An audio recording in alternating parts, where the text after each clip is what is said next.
Flash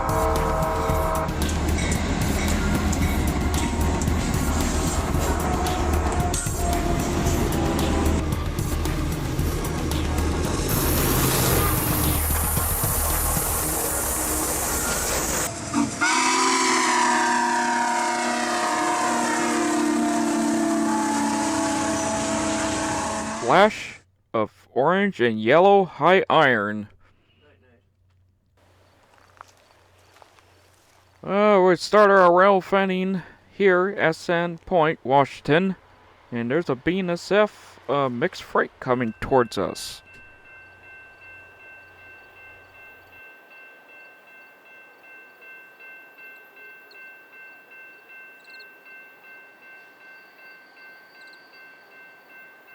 Three -9s are leading this freight. Nice.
There is a UP behind this BNSF mixed freight down further.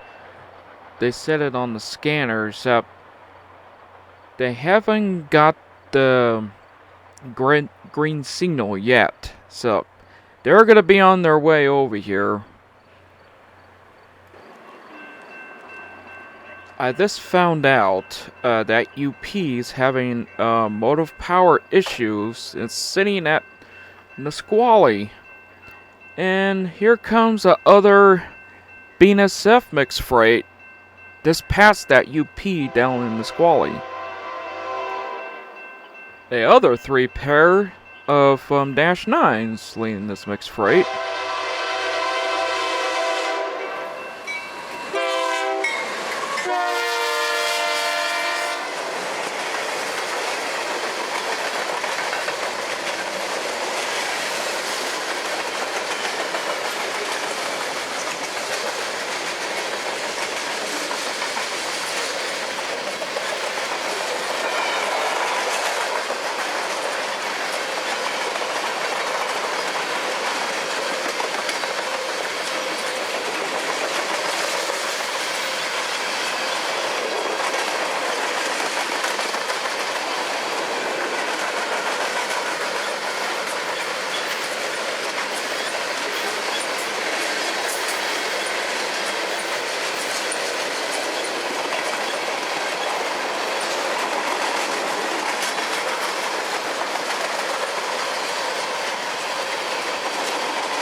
It sure is nice out around this time. Except it doesn't help that the cold breeze is coming through. So this is a nice shot of the train running along the embankment of the road of the Puget Sound. Now we're off to our next destination. Further down the line.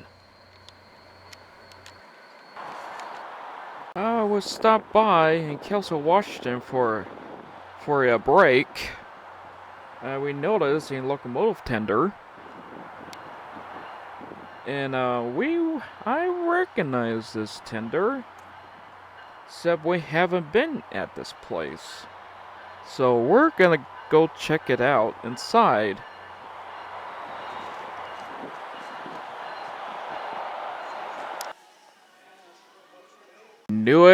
I knew it off the bat. It was this locomotive was supposed to be a Grand Canyon locomotive for their excursion runs. Except it sat in front of the depot at Willems for so many years, and it never got the chance to do anything to it. So it got sent back to Washington because most of the rail fans, this locomotive doesn't need to be down there. I don't know, there was some controversy from there back and forth. So the locomotive got returned back to its home where it was originated from. Except this locomotive was ex-Northern Pacific as 1762, and it became Spokane, Portland, Seattle Railway 539. And it was retired in 1944, and it was donated to the city of Vancouver for display in 1957. It's interesting. There was more information about this locomotive. It did run on its own power when it got off the main line of the SP&S. It was inoperational when they placed it in the park. And this locomotive is not in good shape. Except at least this locomotive is under a roof, protect from the elements. How long it sat in the park in Vancouver. Probably once they put it in the park when it was in good operable operation. And it just sat there and let it rust and corroded everything inside the boiler. Especially the boiler tubes, the firebox, and the smoke box. I don't want to even know what it looks like in there. Except at least it's under a roof, still sitting in the park.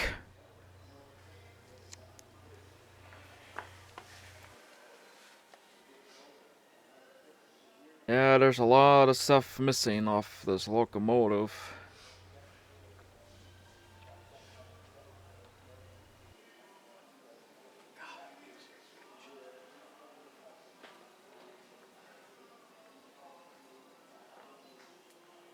Yeah, there's the original road number.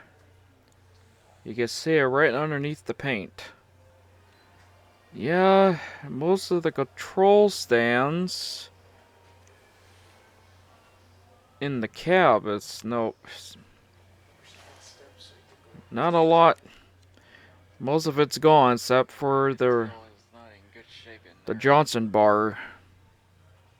Well, this is kind of like a museum. If you guys want to visit, make sure to check their hours. You can see this locomotive up close. We arrived here in Salem, Oregon, along the UP trackage. And, well, the signal's not lit, so there is a train. Because we can hear it off the distance. So I think Amtrak supposed to make it stop pretty soon. Anytime.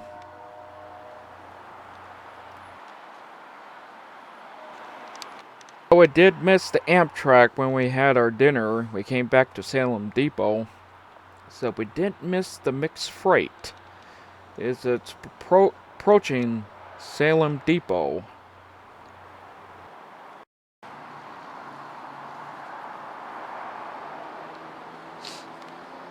It's a little cold out.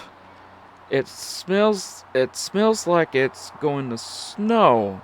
Except it didn't. Except we're not the only ones who's rail fanning.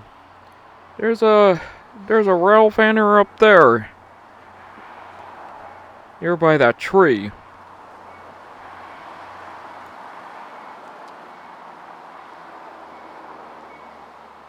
By off the distance, it sounded like it was a Gevo and a Dash 9 and a SD70 AC on the point of this mixed freight.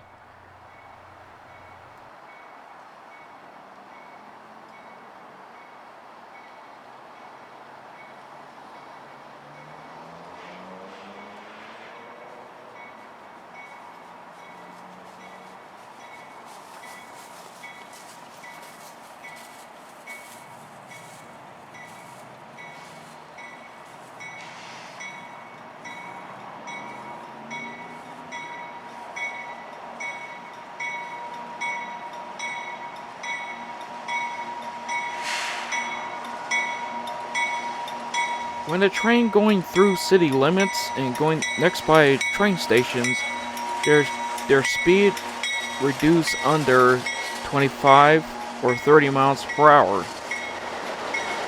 It depends how many crossings they have to go through. Except the rules are still applied for train operations.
rail fanning trip is not done. We're gonna be here on the next day. This train was pretty long.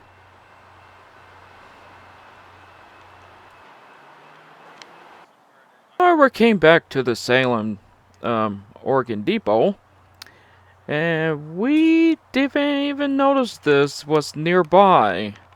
A Southern Pacific wooden caboose. And it said the volunteers helped to fix this caboose up. God, they sure did a fine job. Excellent job. And the cameraman's trying to zoom in on the information, so it doesn't really say about anything about the caboose. So it does say the history of the Southern Pacific and the railroad gone through here in Salem, Oregon.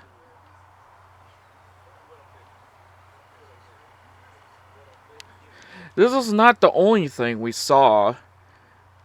There's some other old rolling stock we came across.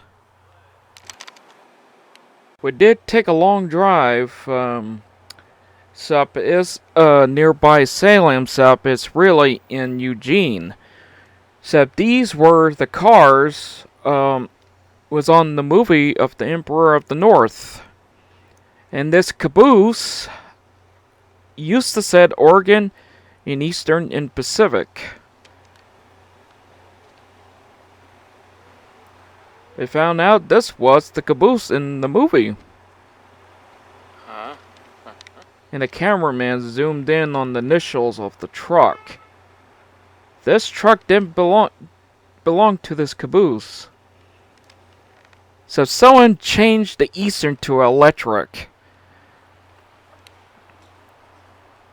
And there's some other cars could have been in the movie.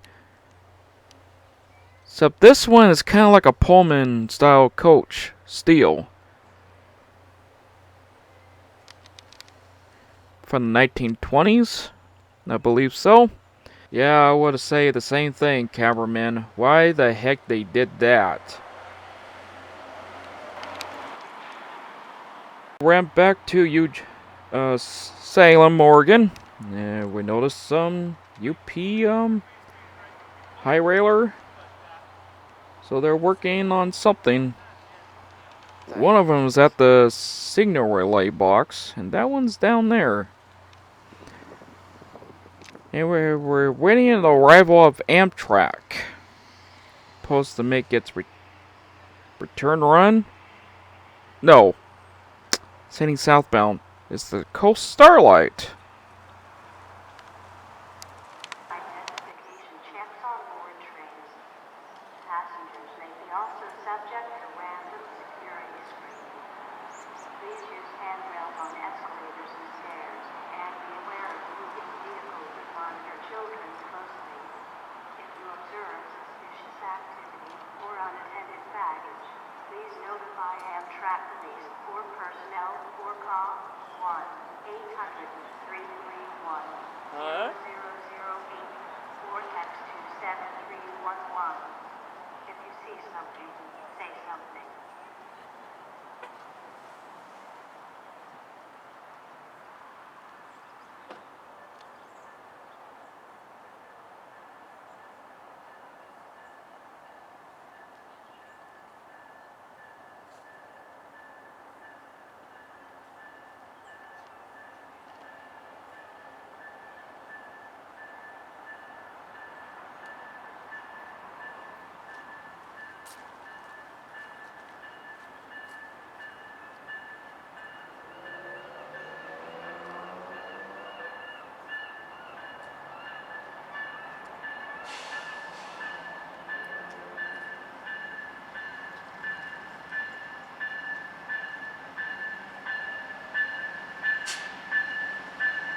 The cameraman zoomed in on the trucks. I think they recently repacked the bearings on this one.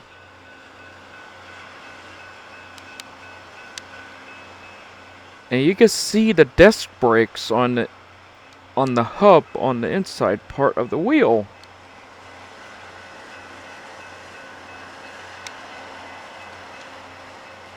And I think they're getting ready to depart.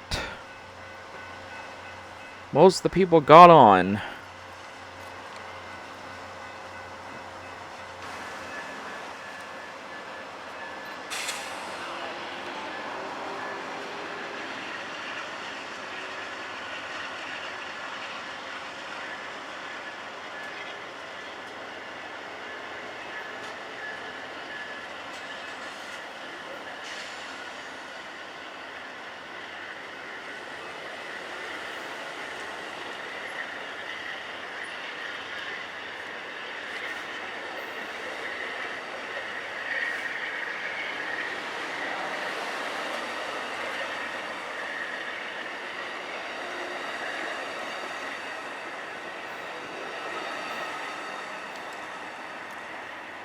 After the Amtrak departed, we moved down. Let's see. I think we hear some radioactivity on the scanner. We got ourselves a glimpse of the PNW's fleet and also the Corp, known as the Central Oregon Pacific. Oh. I guess there's a sand truck down there filling one of the sanders and one of the locomotives down there. This is the UP shops.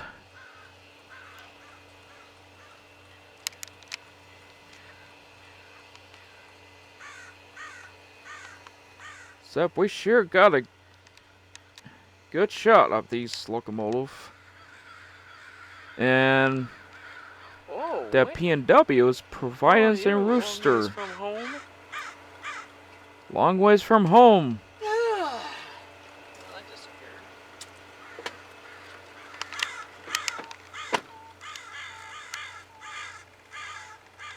Excellent. The paint scheme is outstanding. Without notice, without no indication of this train approaching, except it just came right around the corner on the track close to us. We're in luck.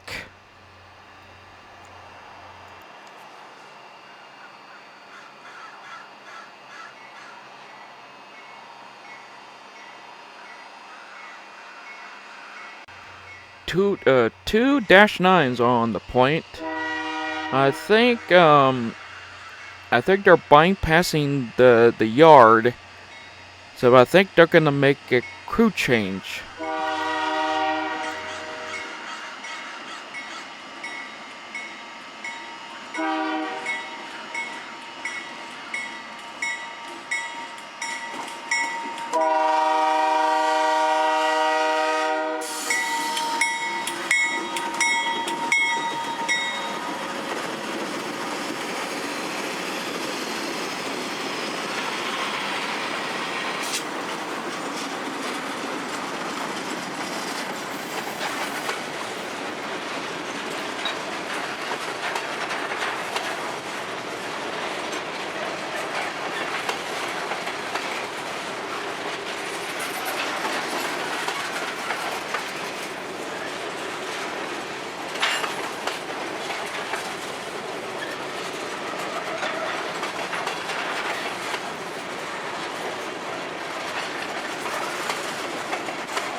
we can tell it was loaded after it made a slack noise.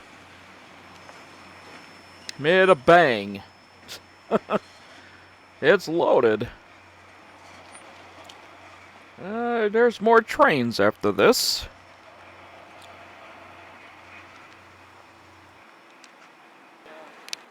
We jump across the river into Vancouver, Washington. Could be. And Wright Junction is nearby.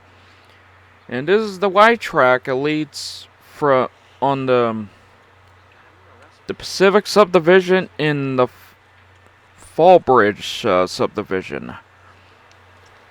It's a big wide track in the SP&S depot in the middle of this Y. And we're gonna sell some trade movement crossing over the bridge.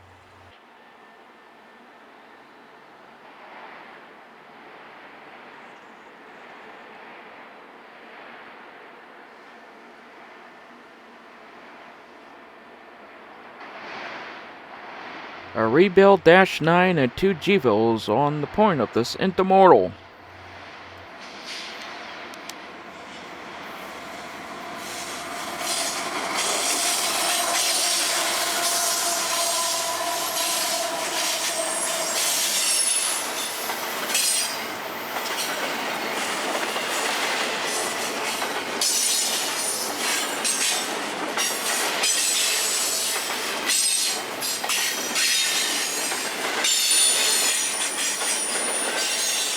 I film a lot of trains through the years, and I'm getting a lot of information and stuff along the way.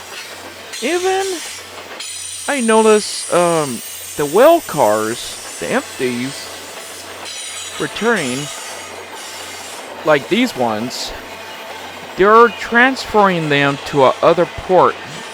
I read about this in some old train magazine I have. Talk about the well cars being empty, and they said they're transferring them to the other port. Interesting. I think this is where these cars are heading.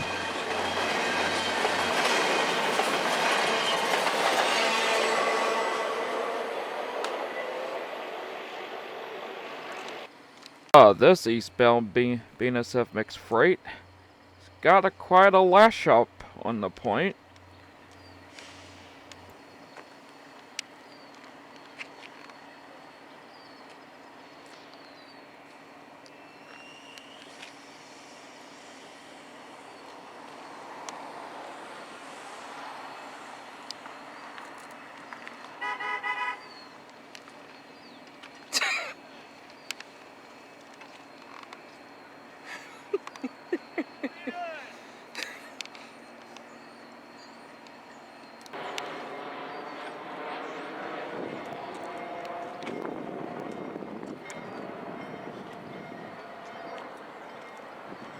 After the crew got their track warrant and they're departing out of Vancouver on the Fallbridge sub, they're going to be going along the Colonial River on their way to Pasco.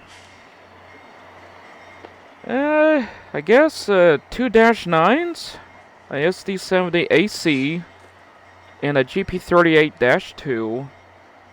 And the last one is a SD70 Mac. Yeah, it's kind of quite a lash up.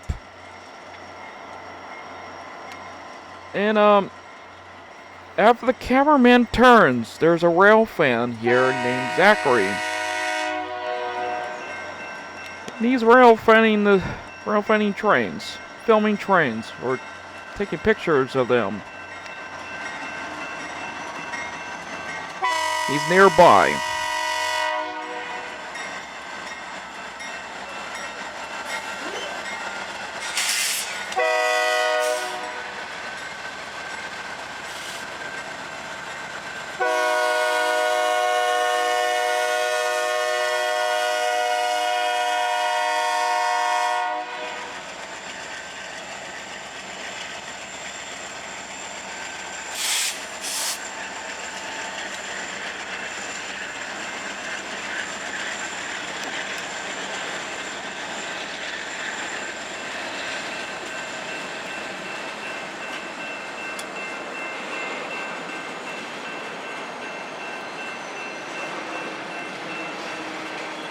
if you guys get a chance to, keep an eye on the rolling stock. There's a lot of interesting roads on this train.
Probably you guys are hearing a loud air hissing noise in the background.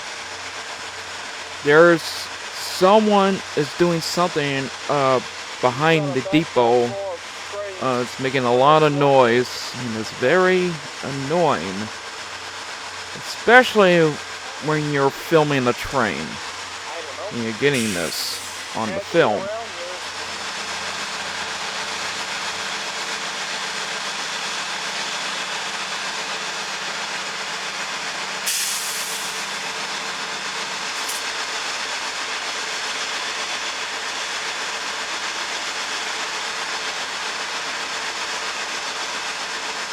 And there's some finger marks on this Genesis. I think someone wants to get this locomotive washed. Well, I don't blame them.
Unexpected transfer train from the UP.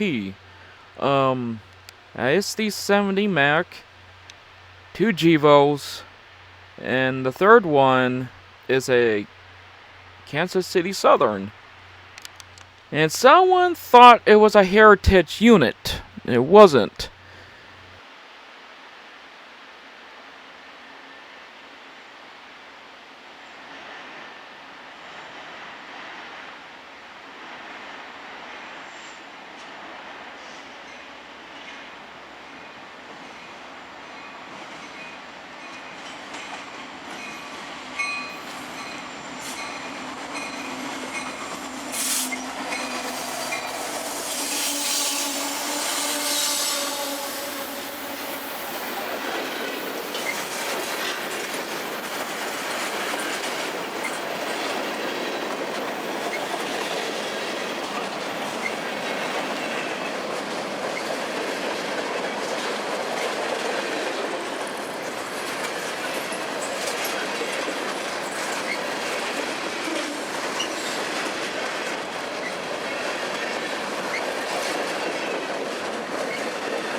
I hope you guys enjoyed this video, and I sure did. A lot of train actions, and a lot of old rolling stock we came across by accident.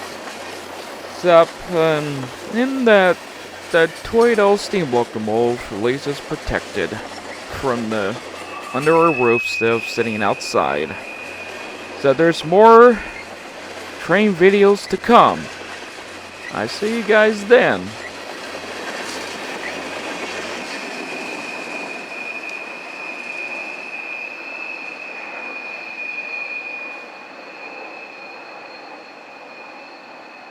Look for more videos from TMClancy Railaction videos.